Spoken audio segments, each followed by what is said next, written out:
அம்மா கருமாரி, உன் மனசுக்கு பிடிச்ச உங்க உடம்புலதான் நீ இறங்குவேன்னு நான் கேள்விப்பட்டிருக்கேன். இப்ப நீ என் பிள்ளைய உன் பிள்ளைய நினைச்சு அவ உடம்புல இறங்கியிருக்க. நான் உனக்காக விரதம் இருந்து அவ உடம்புல இருக்கிற உனக்கு நான் பரிகாரம் செஞ்சிட்டு இருக்கேன். அதுல ஏதாவது குத்தம் குறை இருந்துச்சுன்னா தாய் மனசோட அதை மன்னிச்சு எந்த பங்கமும் வராம என் குழந்தைய காப்பாத்திடு தாயே, என் குழந்தைய காப்பாத்திடு.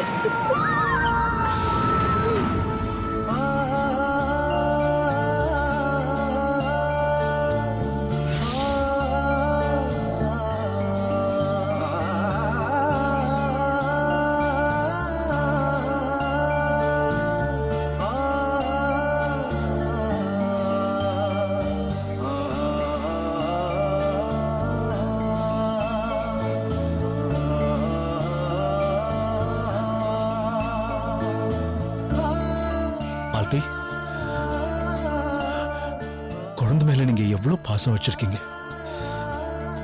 இவ நீங்க பெத்த குழந்தையா இருந்தாலும் மத்தவங்களுக்கு எங்க குழந்தைதான். ஆனா அத பத்தி கொஞ்சம் கூட கவலைப்படாம குழந்தைக்கு அம்மா போட்டதுல இருந்து உங்க இன்னொரு குழந்தைய கூட பார்க்காம ராத்திரி பகலா இங்கேயே இருந்து எங்க மனசையும் கஷ்டப்படுத்தாம அதே நேரத்துல குழந்தையையும் நல்லபடியா காப்பாத்திடணும்னு விரதம் இருந்து நீங்க குழந்தைய கவனிச்சுக்கிறத பார்க்கும் போதுதான் உண்மையிலேயே தாய்ப்பாசம்னா என்னன்னு எனக்கு புரியுது மாலதி. என்ன சமாதானம் சொன்னாலும் சரி, தெரிஞ்சோ தெரியாமலோ உங்க குழந்தைய நாங்க அபகரிச்சுக்கிட்டது உண்மையிலேயே ரொம்ப வேதனையா இருக்கு மாலதி. ஏன் சார் இப்படி எல்லாம் சொல்றீங்க? இது கடவுள் எடுத்த முடிவு. இதுக்காகத்தான் அந்த கடவுள் எனக்கு 2 குழந்தை கொடுத்திருக்கான் போல இருக்கு. ஆனா ஒண்ணு சார், எந்த ஒரு குழந்தையுமே தாய்ங்கிற ஸ்தானத்தை அதை பெத்த தாய்க்கு மட்டும்தான் கொடுக்கும்.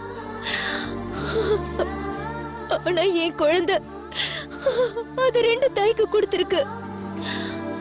அதோட தாய் பாசத்தை பாராட்டத்தான் அந்த ஆத்தா என் குழந்தை மேல வந்திருக்கான்னு நினைக்கிறேன் சார். பாராட்ட வந்த ஆத்தா குழந்தைக்கு எந்த பாதிப்பும் இல்லாம அவளே சாந்தமாயிடுவா சார். சார், நீங்க ஒண்ணு கவலைப்படாதீங்க. நீங்க 2 பேரும் ஆபீஸ்க்கு கிளம்புங்க, நான் பாத்துக்கிறேன். மாலதி, உங்களுக்கு நான் பட்ட கடனை எப்படி எப்படி அடைக்கிறதுனே தெரியல. சார்,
கனகு எங்க வா? அண்ணே அண்ணே, என்னண்ணே? இந்த போய் சாப்பிட்டு வா. சரிண்ணே. ஓட போய் அண்ணே, சாப்பிட்டு காலையில வா. இருந்து நீங்களும் சாப்பிடலண்ணே. எனக்கு வேண்டாம்டா, நீ போய் சாப்பிட்டுட்டு வா போ. பார்சலாச்சும் வாங்கிட்டு வரண்ணே. அதெல்லாம் ஒண்ணு வேண்டாம், நீ மட்டும் போய் சாப்பிட்டுட்டு சீக்கிரமா வா போ. சரிண்ணே. டேய் கனகு எங்க வா? என்னண்ணே?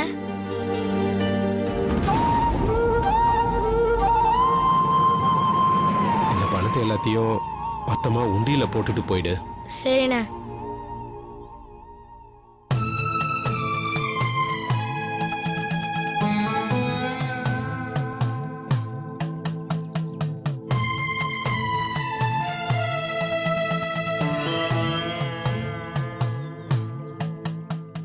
மகமாயி, இப்ப என் புள்ள உடம்புல குடி வந்திருக்கிற நீ அவளுக்கு எந்த பிரச்சனையும் கொடுக்காம நல்லபடியா சீக்கிரமா இறங்கிடு தாயே. இந்த பாவியோட பாதம் உன் சன்னிதானத்துல படக்கூடாதுங்கிறதுக்காக தான் அவங்க கொடுத்த காணிக்கையை கொடுத்து அனுப்பியிருக்கேன். என் புள்ளைய சீக்கிரமா குணமாக்கிடு தாயே.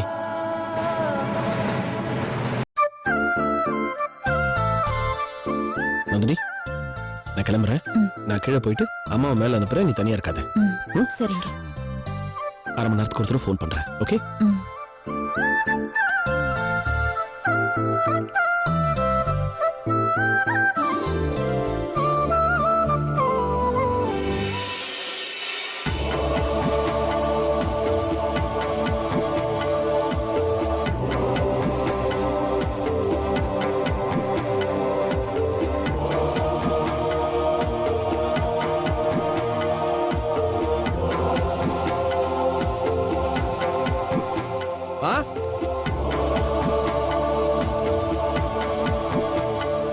How are you, my brother?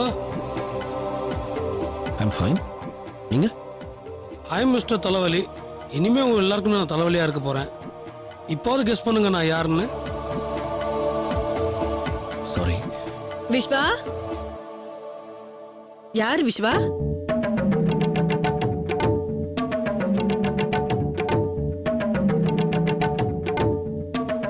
என்ன அப்படி பாக்குறீங்க? உங்களாலயும் என்ன கண்டுபிடிக்க முடியலையா? ஏய், நீ பார்த்திபன் தானே?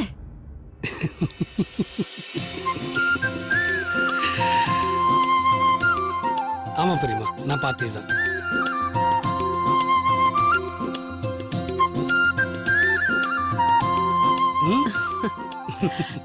என்ன ஆசீர்வாதம் பண்ணு ஐயோ, தெரியுமா? நல்லா இருப்பா. உங்களுக்கு இருக்க ஷார்ப்னஸ்ல 5% கூட விஸ்வா கிடையாதுமா. நீங்க பார்த்தோன்னே என்ன கண்டுபிடிச்சிட்டீங்க. இவனை பாருங்க, இன்னும் திருன்னு முடிச்சிட்டு இருக்கான். டேய், உன்னெல்லாம் அண்ணன் சொல்லிக்கிறதே எனக்கு வெக்கமா இருக்குடா. ஏய், வா பார்த்தி. ஏய், எப்படிடா இருக்க? இது வரையும் நல்லா இல்ல, பட் இனிமே நல்லா இருப்பேன். உங்களை எல்லாரும் சந்திச்சிட்டல, அதான். இவன் வளர்ந்துட்டு என்ன அடையாளம் தெரியலங்கறமா. வாடா வாடா, எப்படிடா இருக்க? ஹேண்ட்ஸம் ஆயிட்ட? அண்ணன் மாதிரி தான் தம்பி இருப்பான். மா, சாப்பிடுறதுக்கு எதை கொடுமா. சரி. இல்ல பெரியமா, அதெல்லாம் இப்போ வேணாம், அப்புறம் பாத்துக்கலாம். நீங்க எப்படி இருக்கீங்க முதல்ல அது சொல்லுங்க. நாங்க நல்லா இருக்கிறதெல்லாம் இருக்கட்டும். உங்ககிட்ட நான் போன்ல என்ன சொன்னேன்? எதுக்குடா ஹோட்டல்ல தங்கி இருக்க? பேசாம இங்க வந்து தங்குன்னு சொன்னேன்ல. அண்ணா, நீ பேக் எதுவும் எடுத்துட்டு வராம இப்படி தனியா வந்திருக்க. ஏன் இந்த பெரியம்மா வீட்டுல தங்குறதுக்கு உனக்கு மனசு வரலையா? ஐயோ, அப்படிலாம் ஒண்ணும் இல்ல பெரியமா. ரூமை வெக்கேட் பண்றதுக்கு கொஞ்சம் டைம் ஆகுது. உண்மையா சொல்லணும்னா பக்கத்துல ஒரு வேலையா வந்தேன். அப்புறம் எப்படி இங்க தானே தங்க போறோம், சரி வீடு எப்படி இருக்கு, நீங்களா எப்படி இருக்கீங்க பாத்துட்டு போலாம்னு வந்தேன். சும்மா ஜோக்கிங் பெரியமா. சரி பார்த்தி, ஐம் சாரிடா. அம்மா சொன்னாங்க கொஞ்ச நாள் முன்னாடி, சித்தி சித்தப்பா. ஐம் ரியலி சாரிடா. விஸ்வா, மறக்கணும்னு நினைக்கிற விஷயத்த தயவு செய்து மறுபடியும் ஞாபகப்படுத்தாத. நம்ம 2 பேர் நிலைமையும் கிட்டத்தட்ட ஒண்ணுதான். நானும் கேள்விப்பட்டேன் பெரியப்பா தவறிட்டாருன்னு. சாரி, என்னால் அந்த நேரத்துக்கு வர முடியல. அந்த நேரத்தில் நான் ஃபாரின்ல இருந்தேன். டேய் ப்ளீஸ், அவர் விதி முடிஞ்சு போச்சு, அவ்வளோதான். என்ன விஸ்வா, வருத்தப்படாத, சந்தோஷமா இரு. அட்லீஸ்ட் உனக்காவது உங்க அம்மா இருக்காங்க.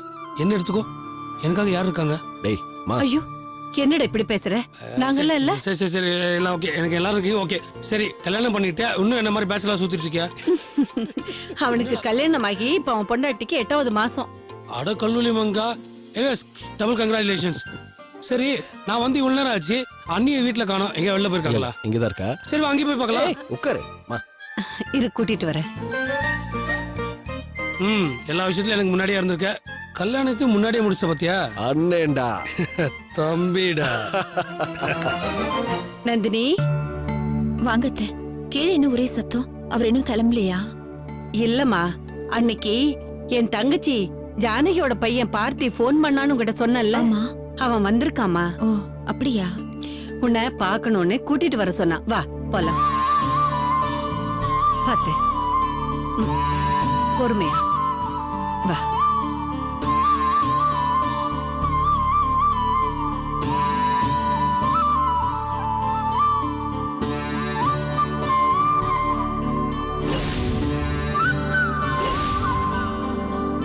எங்க போயிட்டாங்க?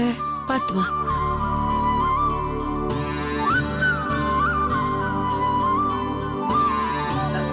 விஸ்வா விஸ்வா மா எங்கடா இருக்க? இங்கதாம்மா இருக்கேன். இல்லம்மா இந்த சின்ன வயசுல ஃபேன்சி ட்ரெஸ் காம்படிஷன்ல எடுத்த போட்டோல அதை பத்தி பேசிட்டு இருந்தோம். இப்பவே பார்த்தவன அந்த போட்டோ அப்படியா? காமிச்சிட்டு இருந்தேன். டேய் சரி வாடா. சரி. ஏய் வரேன்டா.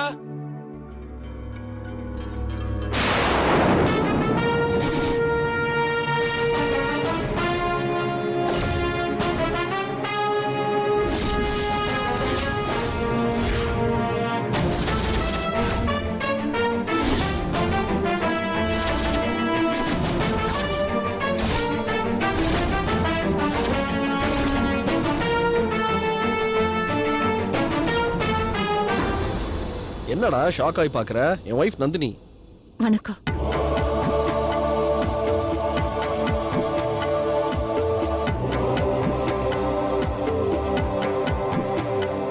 விஸ்வா இவங்க ஒய்ஃபா?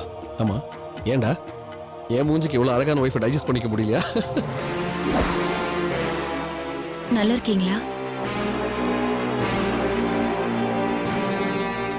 ஏய் உன்னதான்டா கேக்குறாங்க. என்ன பார்த்துட்டே இருக்க? என்ன பார்த்தி, இதுக்கு முன்னாடி நந்தினி எங்கேயாவது பாத்திருக்கியா? இல்ல பார்த்திருந்தா அவங்களே சொல்லியிருப்பாங்களே. பாத்திருந்தாலும் அவளால சொல்ல முடியாதுப்பா. ஏன்?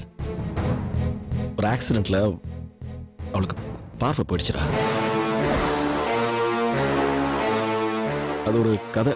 என்ன ஒருத்தன் அடிக்க வந்தா அவ குறுக்கால வந்து பாவம் ஷீ லாஸ்ட் சைட். நந்தினிக்கு இப்போ பார்வை இல்லையா? அது ஐம் சாரி, அன்னைக்கு இப்போ கண் பார்வை இல்லையா? அதை நினைச்சு நீங்க கவலைப்படாதீங்க. குழந்தை பிறந்ததுக்கு அப்புறம் எனக்கு திரும்பவும் பார்வை வந்துரும்னு டாக்டர் சொல்லியிருக்காங்க. ஏய் என்ன பார்த்தி, உன் அண்ணிய முதல் முறையா இப்பதான் பாக்குற. ஆனா இப்படி ஒரு நிலைமையில பார்க்க வேண்டியதாயிருச்சேன்னு வருத்தமா இருக்கா? கவலைப்படாத, எல்லாமே சரியாயிடும். ஏய் கூல் மேன். சரி விஸ்வா, நான் கிளம்புறேன். எங்க கிளம்பிட்டீங்க? நீங்க நம்ம வீட்ல தான் தங்க போறதா அத்தை சொன்னாங்க. இல்லம்மா, அவன் திங்ஸ் எல்லாம் எதுவும் எடுத்துட்டு வரல. அதெல்லாம் போய் எடுத்துட்டு வந்து இங்கதான் தங்க போறான். பார்த்தி, அதெல்லாம் அப்புறமா எடுத்துட்டு வரலாம். முதல்ல சாப்பிடவா? இல்ல பெரியம்மா, ஒரு சொல்ல மறந்துட்டேன். ஒரு முக்கியமான வேலை இருக்கு, நான் உடனே கிளம்பி ஆகணும். நான் வரேன் பெரியம்மா. சரி சரி, பாத்து சரிம்மா. போப்பா. வரேன்டா விஸ்வா, வரேங்க. நந்தினி உங்ககிட்ட தான் சொல்றான். ஆ சரி பார்த்தி.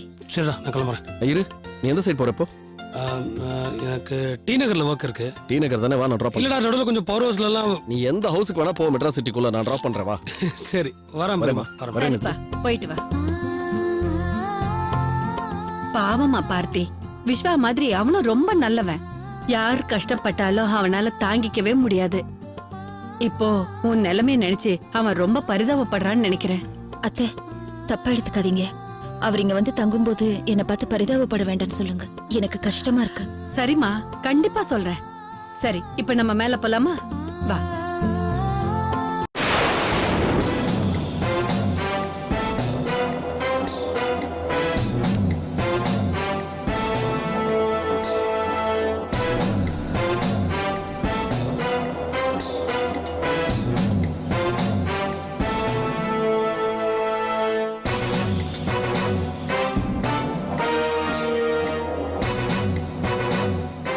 வணக்கம் சம்பந்தி.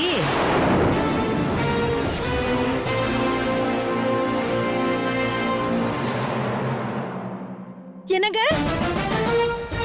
என்னங்க என்ன என்னங்க என்னங்க என்ன வள்ளி? என்ன சம்பந்தி, என்ன பார்த்து பயந்து ஓடி வரீங்க? சம்பந்தி நல்லா இருக்கீங்களா?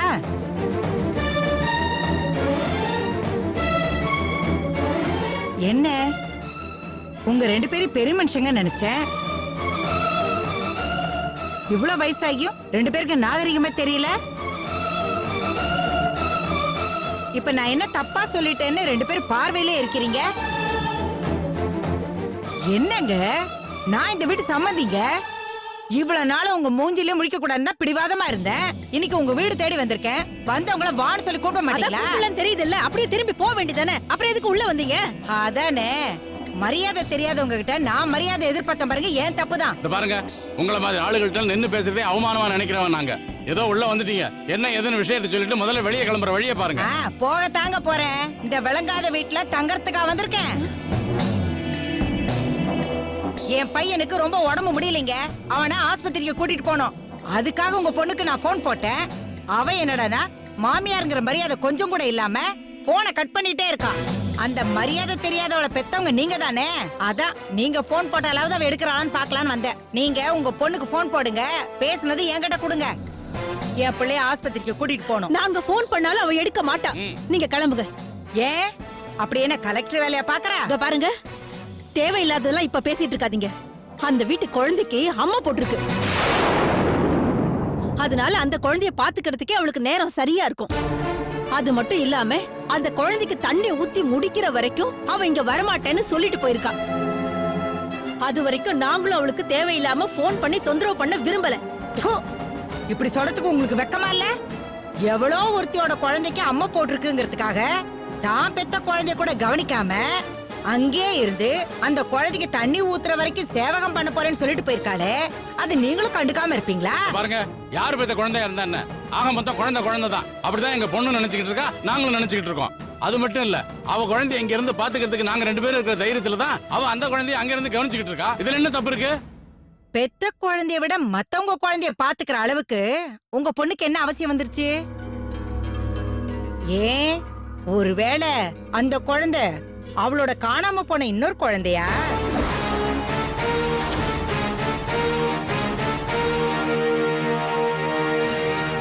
சொல்லுங்க. ஏன் காலங்காத்தால வீடு தேடி வந்து பைத்திய மாதிரி உளறிட்டு இருக்கீங்க?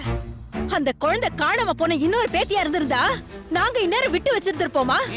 இப்படித்தான் அன்னைக்கு மாலதி அவங்களோட குழந்தைய தூக்கிக்கிட்டு கோவிலுக்கு வந்திருக்கா.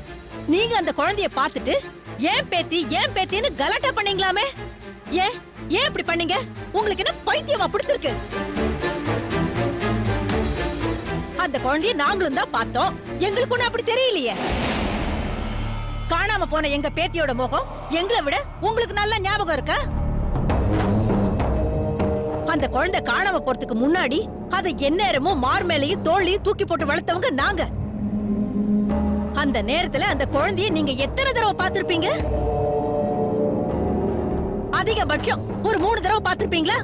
அந்த 3 தடவை பார்த்ததுல அந்த குழந்தையோட முகம் இன்னும் உங்க மனசுல பதிஞ்சிருக்கா? நான் யார ஒரு தடவை பார்த்தாலும் கடைசி வரைக்கும் அவங்கள மறக்க மாட்டேன். என் பேத்திய நான் 3 தடவை பார்த்திருக்கேன். அவ முகத்தை நான் எப்படி மறக்க முடியும்? அது என் பேத்தி தான். ஓஹோ, அப்படின்னா அந்த குழப்பத்தை தீர்த்துக்கத்தான் காலங்கத்தால எழுந்து இங்க வந்திருக்கீங்களா? அத நேரடியா சொல்லிருக்கலாமே. பிள்ளைக்கு உடம்பு சரியில்லை, அது இதுன்னு சுத்தி வளைச்சு பேசிட்டு இருக்கீங்க. பாருங்க, ஒரு விஷயத்த நல்லா தெளிவா சொல்றேன், கேட்டுக்கங்க. தாலி கட்டிக்கிட்ட ஒரே பாவத்துக்காகத்தான் உங்க பையன் பண்ண அத்தனை கொடுமைகளையும் மறந்துட்டு எங்க பேச்சையும் மீறி எங்க பொண்ணு அடுத்த குழந்தைய பாத்துக்கிற வேலையை செஞ்சுக்கிட்டு உங்க புள்ளைய காப்பாத்துறது மட்டும் இல்லாம உங்களுக்கு சேர்த்து சோறு போட்டுக்கிட்டு இருக்கா. அத மறந்துட்டு பேசாதீங்க. அவளை தேவையில்லாம இப்படி பைத்தியக்காரி மாதிரி தொந்தரவு பண்ணி உங்க சோத்துல நீங்களே மண்ணள்ளி போட்டுக்காதீங்க. ஏய் நிறுத்து. என்ன விட்டா ரொம்ப பேசிட்டே போற? உன் பொண்ணு சோறு பண்ணலன்னா நான் என்ன செத்தா போயிடுவேன். அவ குடுக்கற பிச்சை காசு உங்களுக்கு வேணா பெருசா இருக்கலாம், எனக்கு ஒண்ணு தேவையில்லை. பாத்தியா இதுக்கு தான் இந்த மாதிரி நன்றி கிட்ட ஜென்மங்களுக்கு எல்லாம் எந்த உதவியும் செய்யாதுன்னு மானத்துக்கிட்ட தலைப்பாட அடிச்சுக்கிட்டேன். கேட்டாளா அவ? என்னது இதுங்களா? நான் என்ன ஆடா மாடா? மரியாதை கொடுத்து மரியாதை வாங்கிக்கிறாங்கனாதா? ஏய் சீ, வாய மூடு. என்ன தைரியம் இருந்தா ஏன் முன்னாடியே என் புருஷனை பேர் சொல்லி கூப்பிடுவேன். மரியாதையா போயிடு, இல்ல நான் ராட்சசியா மாறிடுவேன். இன்னும் ஒரு நிமிஷம் இங்க இருந்த கழுத்தை பிடிச்சு வெளியில தள்ளிடுவேன். தள்ளுவியா? தள்ளடி பாப்போம். உனக்கெல்லாம் மரியாதையா சொன்னா புரியாது. வா. ஏய் கைய விடு. ஏய் விடுறி கைய. ஏய் விடு சொல்றேன்ல, விடு. ஏய் நீ எல்லாம் நல்லாவே இருக்க மாட்ட. என்னையா பிடிச்சு வெளியே தள்ளுற? எனக்கும் ஒரு நேரம் வரும்டி, உங்களை நான் சும்மாவே விட மாட்டேன். நீங்கெல்லாம் நல்லா இருக்க மாட்டீங்க, நாசமா போயிடுவீங்க, விளங்க மாட்டீங்கடி. நான் வயிறு எரிஞ்சு சொல்றேன், நீங்க நல்லாவே இருக்க மாட்டீங்க. எனக்கும் நேரம் வரும், அப்ப பேசிக்கிறேன் இரு. அவளை பத்தி தான் உங்களுக்கு நல்லா தெரியும்ல. அவ எப்பவுமே இப்படி பைத்தியக்காரி தானே. அவ சொல்றதெல்லாம் நீங்க மனசுல வச்சுக்காதீங்க. இவ மேல இருக்கிற கோபத்தை எல்லாம் தயவு செஞ்சு நீங்க மாலதி கிட்ட காமிச்சிடாதீங்க. அவ பாவங்க. இந்த விளங்காதவ நம்ம வீட்டுக்கு வந்துட்டு போனது கூட மாலதி கிட்ட தெரியப்படுத்த வேண்டாங்க. உங்களை கெஞ்சி கேட்டுக்கிறேங்க.